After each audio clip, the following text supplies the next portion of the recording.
तक क्या कहलाता है में आ गया है बहुत ही धमाकेदार ट्विस्ट। जी हाँ, आने वाले ट्विस्ट में देखने वाले हैं कि यहाँ पर जो अरमान है वो अब क्रिस को सबक सिखाने वाला है। आपको पता ही होगा कि अरमान अभी तक पूरी तरह ठीक नहीं हुआ है, लेकिन फिर भी वो चाहता है कि अभीरा उसे छोड़कर अपने काम पे ध्यान दे।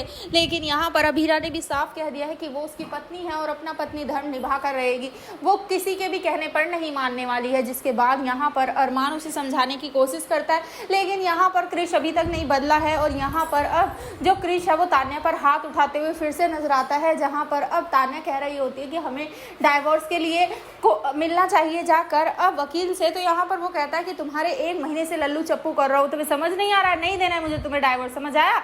जिसके बाद यहाँ पर अब समझ जाती है तान्या कि तुम तो वैसे के वैसे ही हो, अभी तक नहीं बदले। जिसके बाद यहाँ पर अब जो तान्या होती है वो कहती है कि मैं तो डाइवोर्स लेकर रहूंगी। जिसके बाद यहाँ पर अब जब क्रिस दोबारा से उस पर हाथ उठाएगा तो ये सब अरमान अभीरा देख लेंगे और अरमान जाकर अब सबक सिखाने वाला है क्रिस को। और उसके बाद यहाँ पर अब जो अभीरा होती है वो काफ़ी ज़्यादा परेशान होती है, वो भी तान्या को बचाते हुए नजर आती है और कहती है तान्या से, तान्या तुम चिंता मत करो, अब मैं तुम्हारा केस जरूर लड़ूंगी।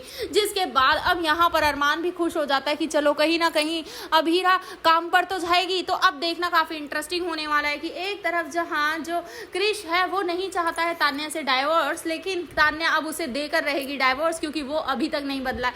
वो सिर्फ 1 महीने से नाटक कर रहा था कि वो बदल चुका है, लेकिन वो नहीं बदला है। जिसके बाद यहाँ पर अभीरा अब साथ देने वाली है तान्या का, जो कि अरमान ने कहा है कि तुम्हें ये केस जीतना है, फिर चाहे कुछ भी क्यों ना हो जाए। तो अब देखना इंटरेस्टिंग होगा, क्या सच में तान्या को डाइवोर्स दिलवा पाएगी अभीरा। आपको क्या लगता है हमें कमेंट जरूर करें। ऐसे ही खबरों से जुड़े रहने के लिए आप हमारे चैनल को जरूर सब्सक्राइब कर लें।